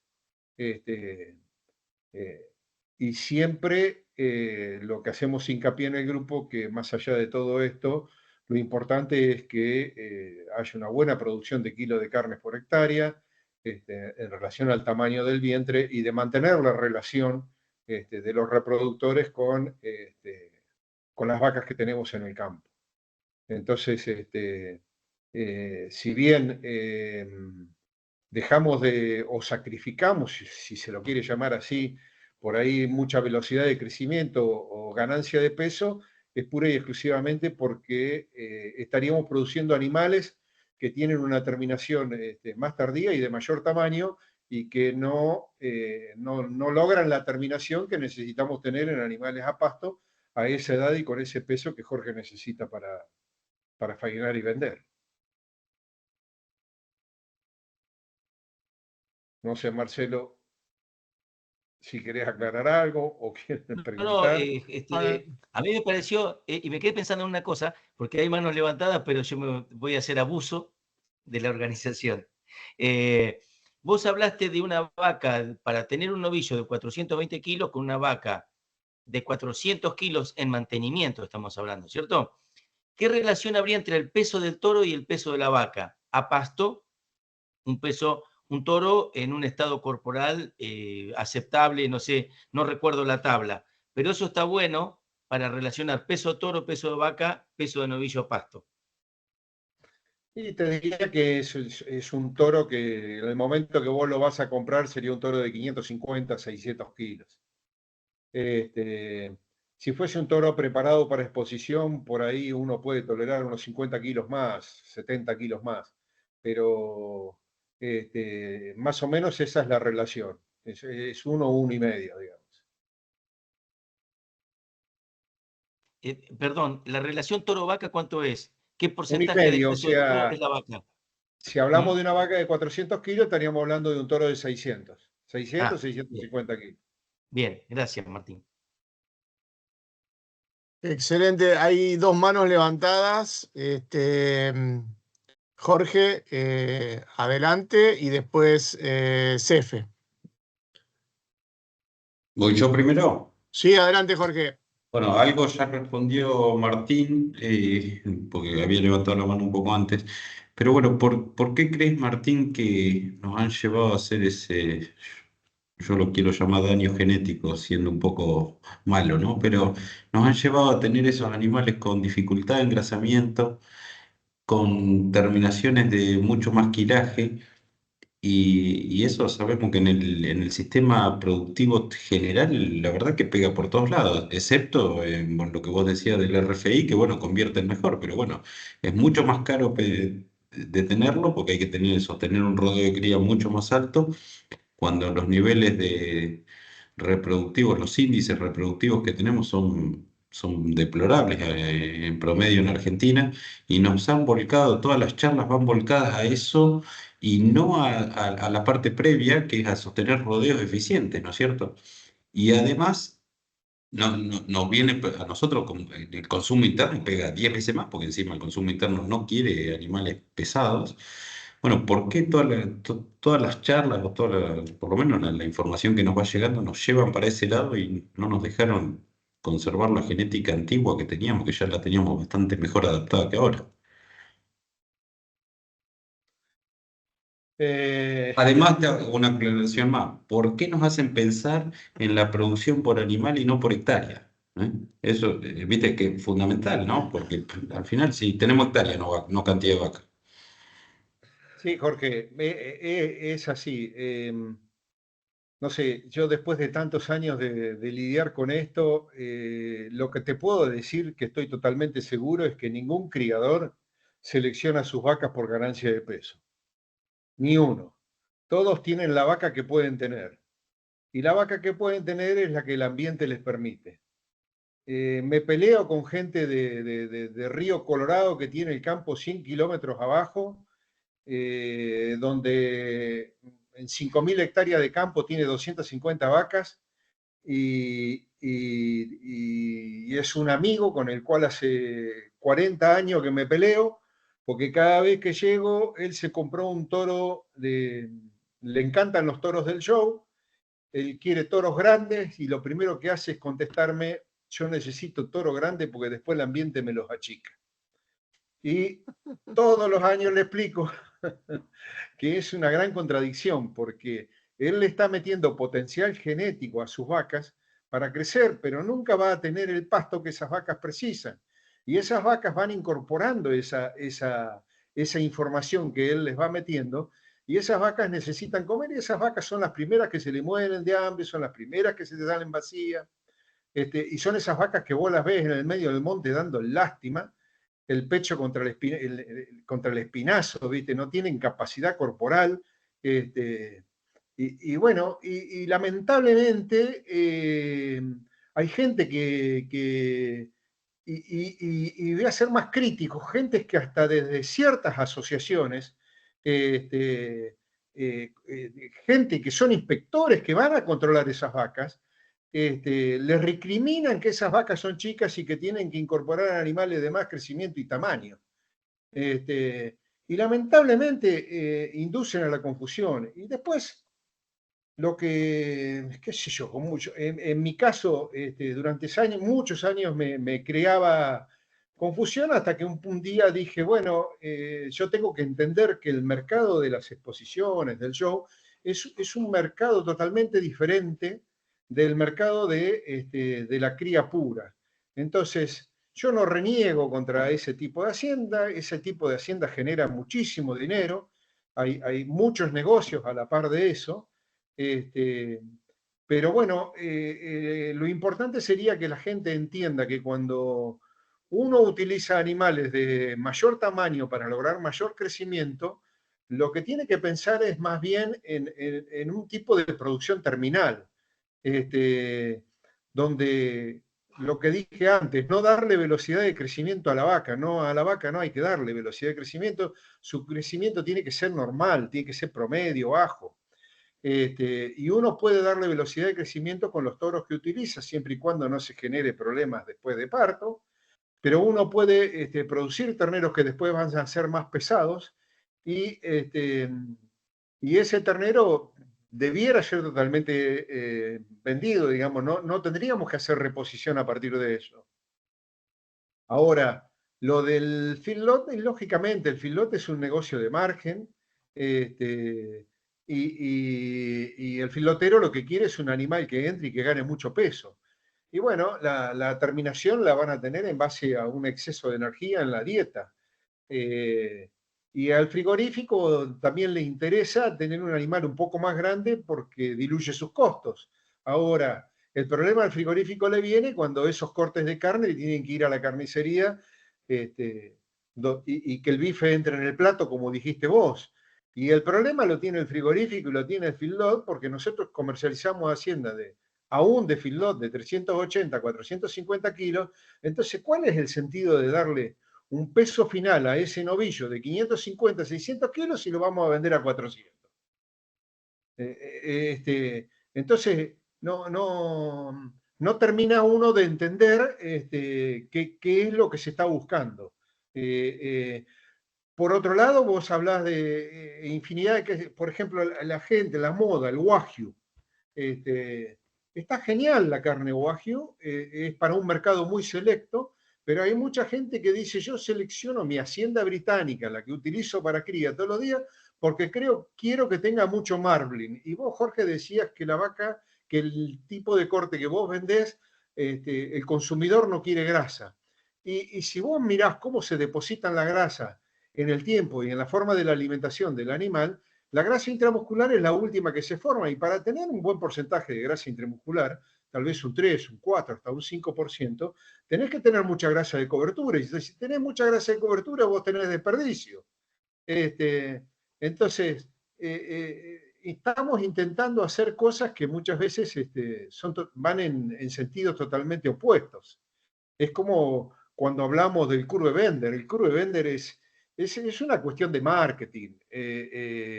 Existen los años, por supuesto, la correlación no es pero normalmente el peso al nacer tiene una correlación con el peso al destete, el peso a la terminación, el peso al año. Uno no puede manejar las curvas de crecimiento a gusto, decir, bueno, mis animales crecen hasta los 400 días y después los paro. Y si vos querés tener animales de alto peso de terminación, y lógicamente vas a tener mayor peso al nacimiento.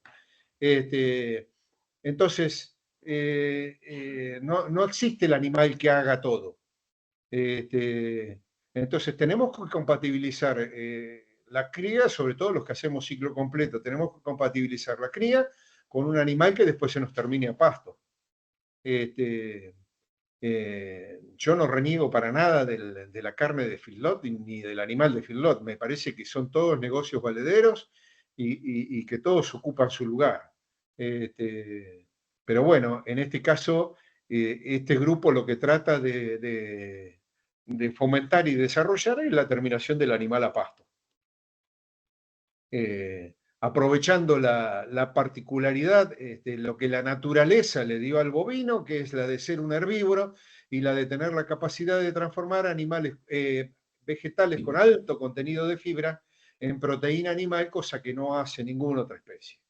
Entonces, por ahí, darle de comer al bovino alimentos que compiten con la alimentación del hombre, lógicamente vamos en contramano, no vamos a ganar nunca. Pero bueno, esas son las condiciones del mercado y muchas veces el mercado manda. Pero tampoco yo me voy a fundir por lo que el mercado mande.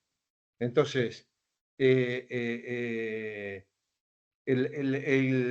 que es más un problema de los carniceros, es más un problema de los frigoríficos que del consumidor. Yo creo que tenemos que trabajar mucho en instruir a la gente para que la gente entienda que esa grasa amarilla no es mala, sino que es buena, que refleja un alto contenido de ácidos grasos,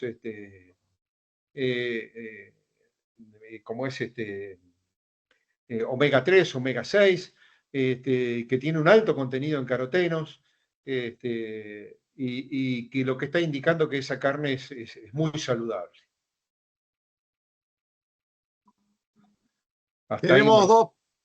Tenemos dos preguntas, una de Cefe y otra de Ricardo, si por favor las pueden hacer, y después damos lugar a dos que hay escritas en el grupo.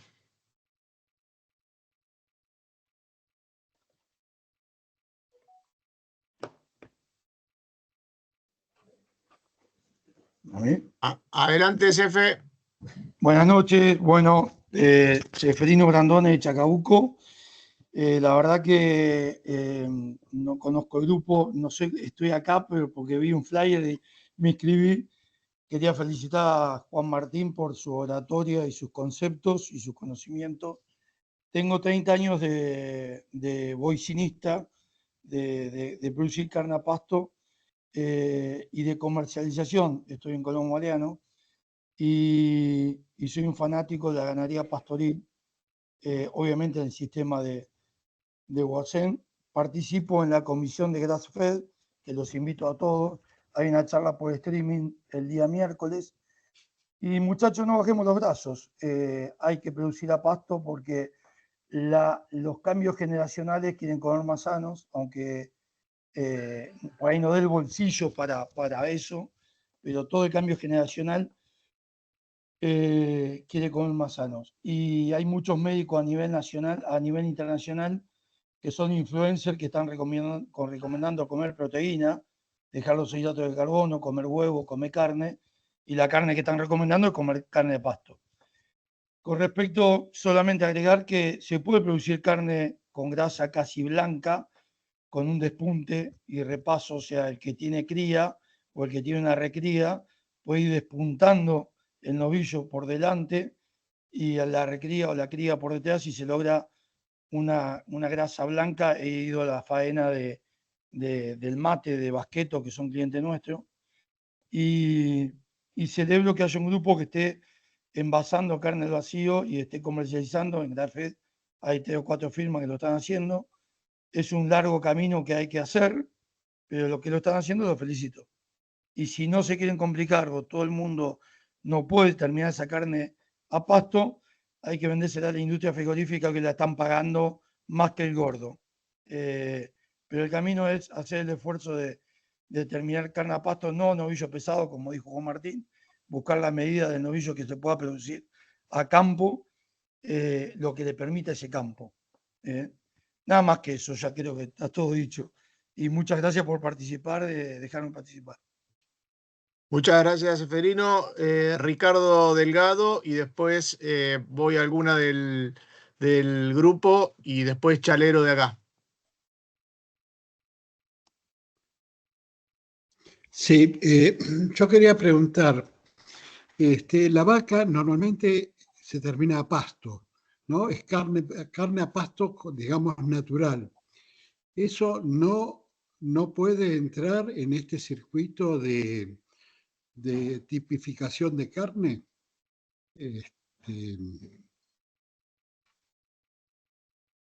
No sé qué les parece. A Jorge. No, Ricardo, bueno, y a todos. Lo que nos pasa con la vaca es que el consumidor argentino no está acostumbrado a consumir vaca. Hace años que estamos vendiendo toda la vaca china. Por buena, sea flaca o gorda, se va a China, pero por una cuestión de terneza, de engrasamiento, de todo lo que quieran atribuirle, termina a un mercado de mucho menor precio. Hoy esa vaca en el mercado interno tiene un valor despreciable como lo tuvo históricamente hasta que aparecieron los chinos, ¿no?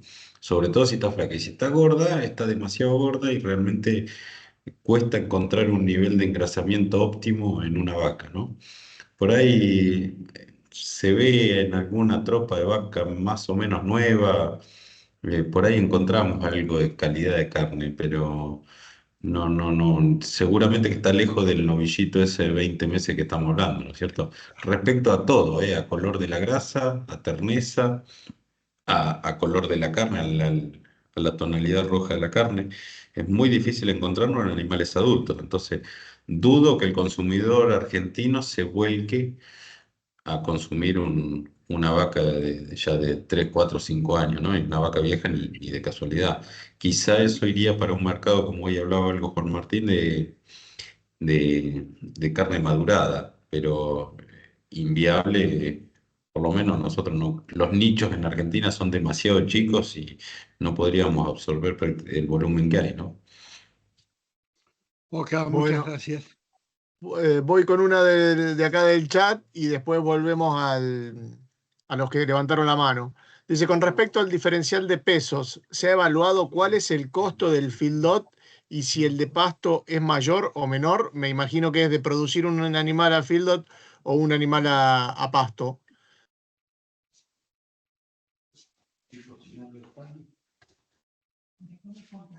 No sé si... Jorge, Sí, que quizás Jorge, nosotros sí. nosotros no tenemos costos exactos actuales. Sí sabemos que producir un kilo de carne pasto claramente va a ser inferior el costo va a ser, por kilo va a ser inferior al costo de un kilo producido en fildo.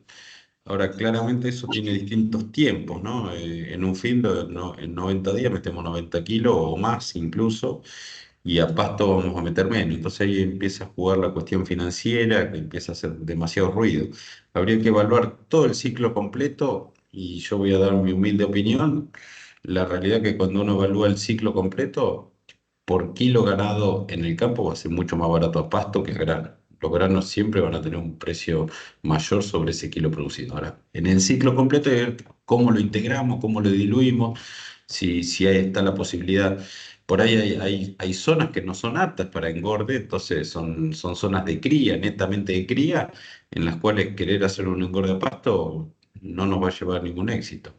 Ahora, si estamos plantados en zonas donde tenemos posibilidad de tener pasturas de calidad o pastos de calidad durante las 4 estaciones del año en lo posible, y yo no creo que económicamente un fieldo nos pueda competir muy fácilmente, ¿no?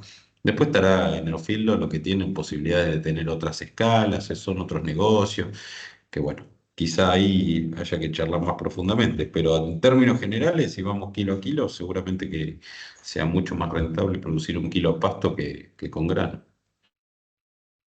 Bueno, por favor, Chalero, gracias Jorge, perdón. Chalero Padedilla, que tiene levantada la mano, puede abrir el micrófono y hacer la consulta. Y no sé, Marce, cuándo querés ir redondeando para cerrar. Chaleco soy, ¿no? Charlero yo no. Perdón, disculpe.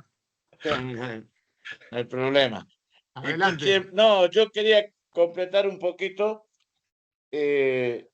Bueno, yo soy veterano, pero yo creo que hubo un cambio fundamental en el consumidor argentino, que fue cuando nos llevaron a comer animales bolita con los feedlot compensados. Cuando aparecieron los feedlot compensados, empezamos a engordar terneros y el consumidor se cambió radicalmente a lo que consumíamos, que eran novillos de 420 terminados a pasto, en terneros bolitas de feedlot compensado.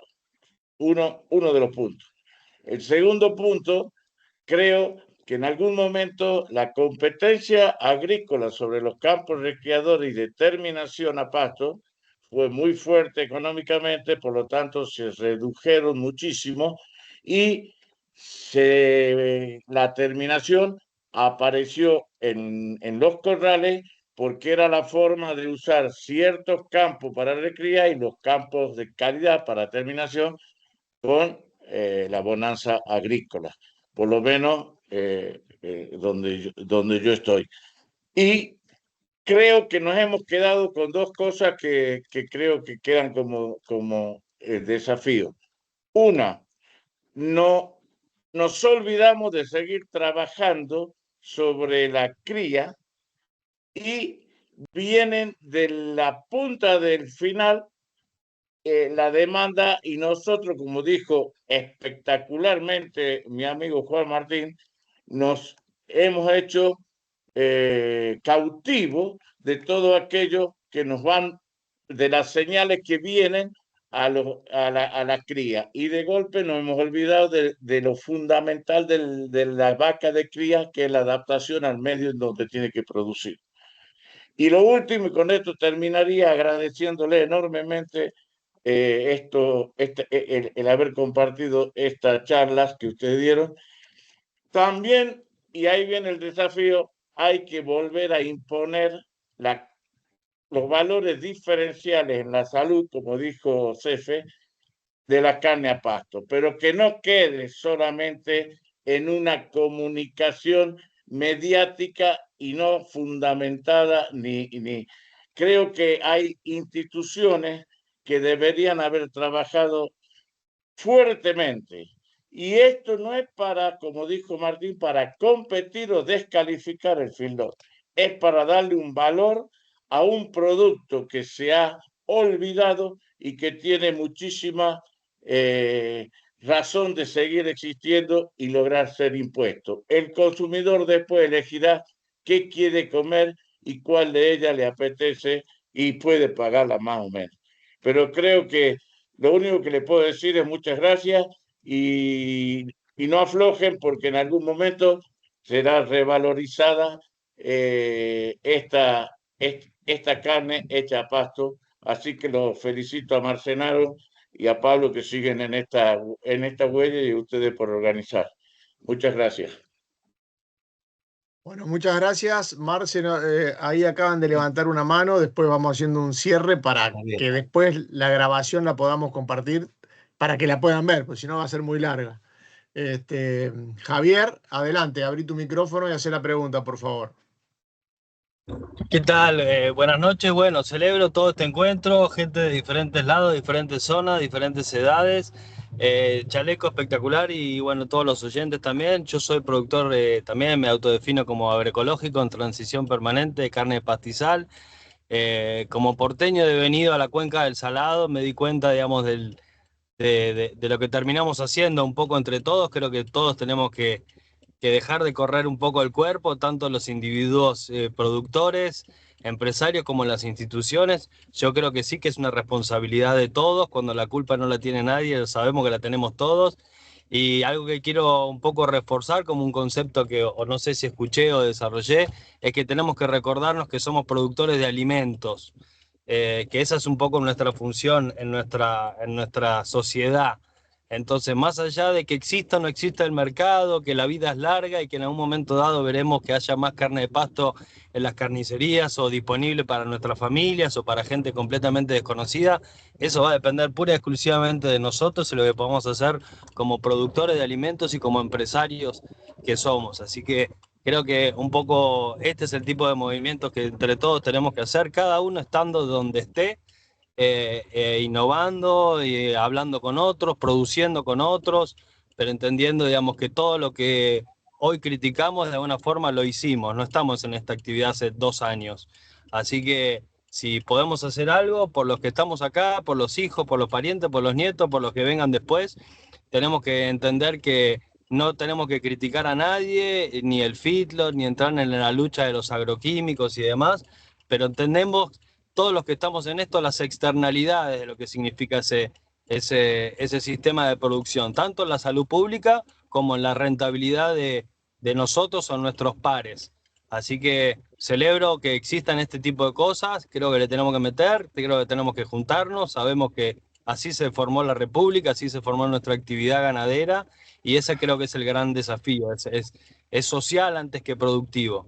Así que simplemente quería transmitir eso, yo soy emprendedor, tengo mi emprendimiento de hamburguesas, de carne pastizal, he perdido carne, he hecho mis experiencias de carnes envasadas al vacío y he visto muchísimos emprendimientos que arrancan y que después les cuesta sostenerse.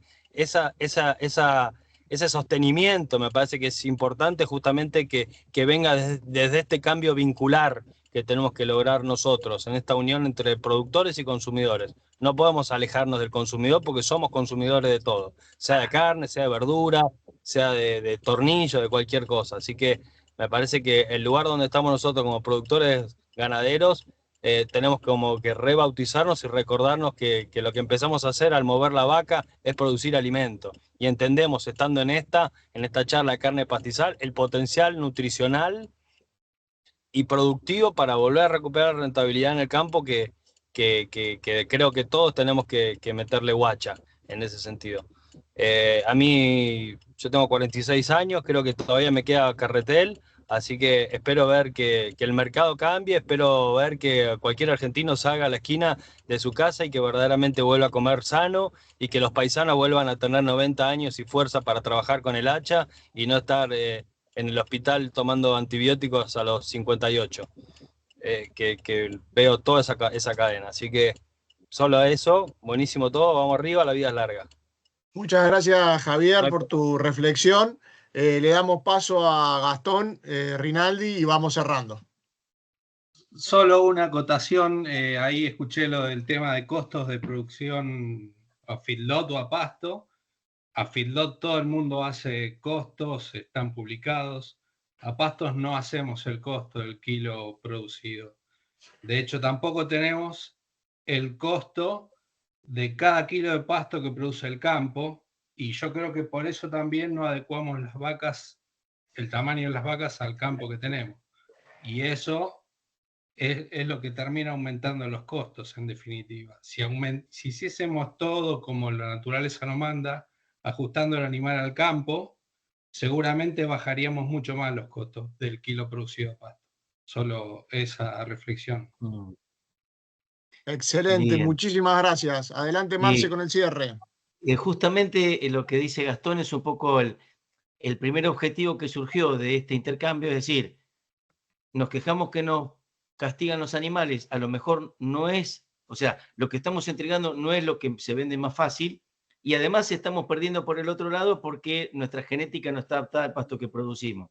Entonces, bueno, era una forma de generar un espacio para avanzar en estos intercambios, decir que el proyecto FENWE surgió de INTA Bordenave como proyecto justamente de promover sistemas alimentarios sustentables y saludables, y así como cada uno de ustedes tiene una trayectoria, nosotros como INTA llevamos más de 20 y pico años tratando de promover estos sistemas pastoriles.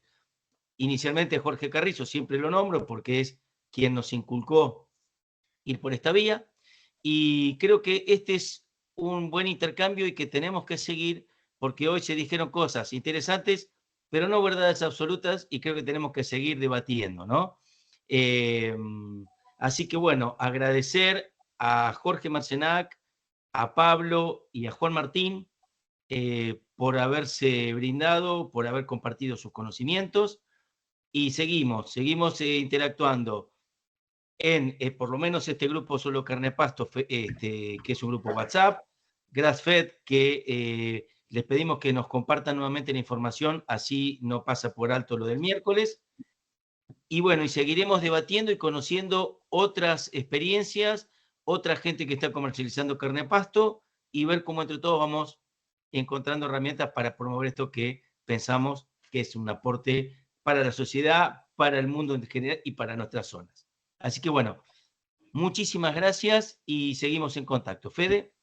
Agrego que queda pendiente una para hablar un poco, a ver si podemos sumar a alguien que nos cuente un poco cómo es el mercado externo, qué demandas hay, qué nichos hay con respecto a la carne a pasto, que también es muy interesante. y ver si algún día podemos dar ese paso juntándonos, como alguien dijo, por el grupo para sumar esfuerzos, compromiso alto para tanto abastecer el mercado interno como el exterior. Y muchas gracias a todos. Bueno, nos vemos entonces. Buenas noches y muchas gracias. Igualmente, gracias.